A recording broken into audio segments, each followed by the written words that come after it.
नमस्कार दोस्तों, मैं हूं शिखा जायसवाल।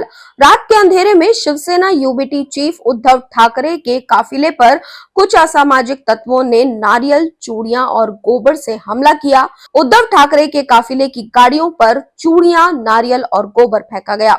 अब इस पर उद्धव गुट के नेता संजय राउत ने राज ठाकरे पर पलटवार किया है। साथ ही हमला करने वालों को चेतावनी भी दी और कहा कि ऐसा अपराध दोबारा मत करना, क्योंकि गड़बड़ हो जाएगी। आपके घर में भी माता पिता और बच्चे हैं। मीडिया से बात करते हुए संजय राउत ने चेतावनी देते हुए कहा कि काफिले पर रात के अंधेरे का फायदा लेकर छिपकर हमला किया गया, क्योंकि हमला करने के लिए हिम्मत चाहिए। जान बचाकर भाग गए। अगर सामने आते तो कुछ गलत हो जाता। आप ऐसा मत कीजिए। आपके घर में बच्चे हैं, माता पिता और पत्नी है। हमें चिंता है। इस प्रकार का अपराध फिर मत कीजिएगा, क्योंकि गड़बड़ हो जाएगी। संजय राउत ने कहा कि आपसे कोई हमला करवा रहा है, वो अहमद शाह अब्दाली है। उसने महाराष्ट्र में इस तरह से अराजकता फैलाने के लिए सुपारी दी हुई है। आपका इस्तेमाल किया जा रहा है।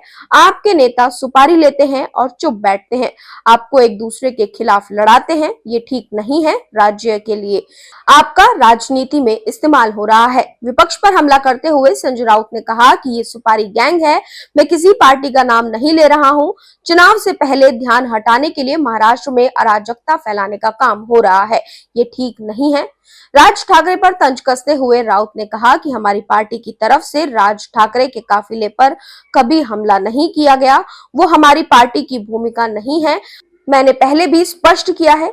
नामर्दगी उसे कहते हैं जो अंधेरे में फेंकता है और उसे शाबाशी देते हैं। सीएम शिंदे पर निशाना साधते हुए राउत ने कहा कि सामने आकर कहिए, छुपकर क्यों करते हैं, डरते क्यों हो। इतना बड़ा काफिला होता है और 50-60 गाड़ियां होती हैं। सीएम कानून व्यवस्था के जिम्मेदार हैं।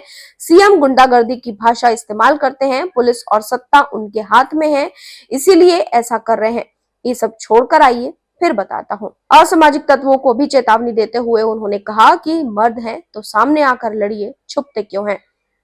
इस पूरे घटनाक्रम पर आपकी क्या राय है, कमेंट बॉक्स में जरूर बताएं। साथ ही चैनल को सब्सक्राइब करना बिल्कुल ना भूलें।